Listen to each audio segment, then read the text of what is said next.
안녕하세요, 강함성입니다. 챔피언스리그 두 경기 빠르게 한번 분석 들어가 보겠습니다. 첫 번째 경기로 맨체스터 시티 대 AT 마드리드의 경기인데, 일단은 뭐 챔피언스리그 경기고 홈앤드 어웨이 그렇게 진행이 되고 1차전입니다. 1차전인데 일단 빠지는 선수들 먼저 한번 볼게요. 맨시티 같은 경우 카일 워커가 지난번에 이제 멍청한 퇴장으로 여전히 징계로 출전이 불가하고요. 수비 쪽에 이제 후뱅 디아스, 또 좋은 선수죠. 출전이 불가능하고, AT 마드리드 같은 경우 이제 야닉 카라스코 측면 쪽에 카라스코가 출전 정지로 빠지고, 뭐 에레라 미드필더 쪽, 그리고 호세 이메네즈가 불투명 사이즈인 것 같아요. 이메네즈가 지난 경기에 살짝 부상이 있었는데 출전을 할 수도 있을 것 같고 못할 수도 있을 것 같고 정확한 건 잘 모르겠습니다. 어쨌든 이 정도 사이즈인데, 어쨌든 뭐 맨체스터 시티야 잘하는 거 여러분들 다 아실 테고, AT 마드리드가 최근에 이제 리그에서 좋은 모습을 보여주고 있어요. 어떻게 보면 이번 시즌은 전체적으로 시메오네가 좀 위기가 있었고, 분명히 시즌을 치르면서 어려웠던 순간, 여러 순간이 있었는데, 결국에 이제 본인들이 잘할 수 있는 선수비 후역습 전술이라든가 이런 부분을 원래 색깔대로 좀 가져가면서 최근에 그런 부분이 조금 상승세에 좋은 원동력으로 좀 작용하는 것 같아요. 근데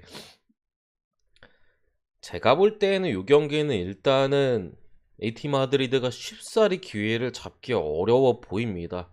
지난번 그러니까 리그 경기와 뭐 다른 팀들하고 경기에서는 사실 수비만 잘하고 역습 어느 정도 잘 가져가면은 충분히 이제 기회를 얻을 수 있고 뭐 그런 사이즈인데, 맨체스터 시티 상대로는 애초에 AT 마드리드가 쉽게 역습을 올라가는 그림도 저는 잘 안 보여요. 물론 이게 시티가 이번 시즌 전체적으로 보면은 뭐 삐걱거리는 구간이 분명히 있었잖아요. 뭐 지난 크리스탈 팰리스전도 그렇고, 뭐 토트넘과의 경기, 또 어떤 경기가 있었을까요? 또 크필 경기 마찬가지로 또 맨체스터 시티 홈에서도 어려움이 있었었고, 어, 대체로 이제 시티가 고전했던 경기들은 이 AT 마드리드가 보여주는 색깔이긴 했어요. 색깔. 그러니까 선수비 후역습을 가져가는 팀들, 기본적으로 수비가 좀 단단하고 역습을 좀 빠르게 칠 수 있는 팀들 상대로 시티가 고전했던 거는 분명하거든요. 뭐 다만 제 생각에는 어쨌든 그런 와중에 상대 팀들에는 뭐 토트넘 같은 경우 손흥민이 있었고, 크펠 같은 경우 자하, 요런 이제 빠른 선수들이 있었는데, AT 마드리드는 지금 주앙 펠릭스 정도밖에 없어요. 수아레즈는 아시다시피 나이가 좀 많이 들어가지고 예전과 같은 뭐 피지컬적인 모습을 보여주지 못하고, 그나마 빠르게 역습을 전개했을 때 주앙 펠릭스 정도 제외하면은 제가 볼 때는 이거는 AT 마드리드가 쉽게 역습을 가져갈 사이즈도 아닌 것 같아요. 제가 이 경기에서 불안한 부분은 뭐 맨체스터 시티 뭐 축구를 자주 보시거나 뭐 하시는 분은 당연히 아실 테지만, 과르디올라 감독이 챔피언스리그 무대만 왔다 하면은 이상한 전술 실험을 가져갑니다. 그러니까 평소에 쓰지 않던 맞춤 전술 이런 것들을 준비하는데 제대로 효과적으로 통했던 적이 없어요, 지금까지.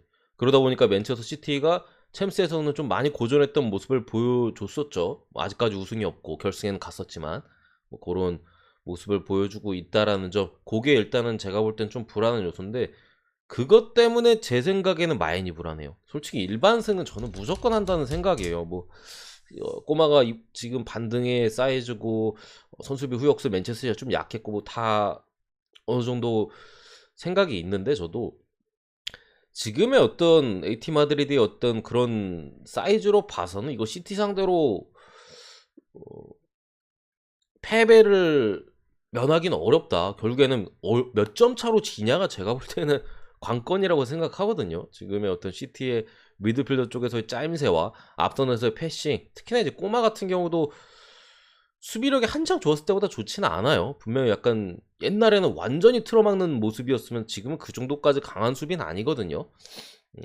지금 지난 리그 경기에서도 뭐 연승을 계속해서 기록하고 있지만 불안한 부분들이 분명히 많았었고, 카디스 이런 경기는 사실 꼬마가 이겼으면 안 됐는 경기들도 있었어요. 그런 사이즈에서 시티가 일반승을 충분히 가져갈 수 있고 핸디 이 부분에 있어서 고민을 많이 해봤는데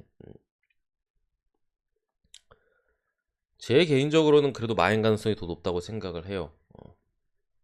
찍는다면은 마인 가능성이 더 높다고 생각을 하고 가장 안전한 건 당연히 일반승이라고 생각하고 핸디에서 접근하자면 저는 햄무 쪽보다는 그래도 마인승을 보고 언어반은 어렵습니다. 언어반은 어려워요.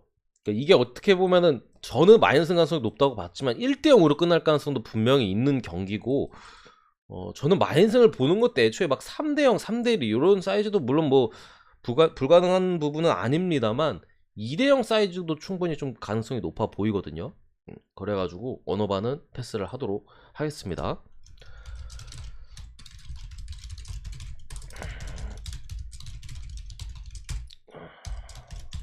일단은 요렇게 보고요. 좀 빠르게 진행을 하기 위해서 바로 이렇게 써놨고 결국에는 벤피카는 지난 아약스와의 경기 때처럼 수비를 할 거예요.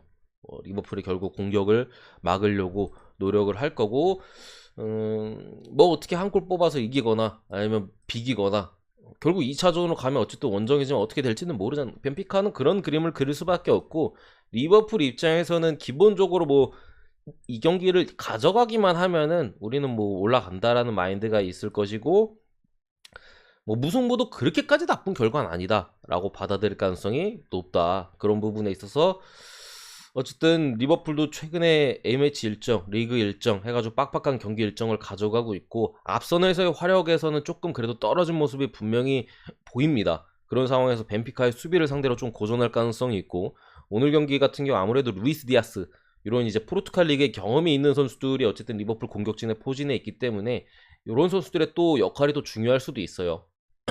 다만 제가 볼 때는 지금의 어쨌든 리버풀의 스탠스상 이게 막 벤피카의 수비를 쉽게 공략할 만한 사이즈는 아닌 것 같고 그런 상황에 좀 처했을 때 무리해서 막 진짜 우리 무조건 넣고 이겨야 된다라는 포지션을 가져가지 않을 가능성이 높아요.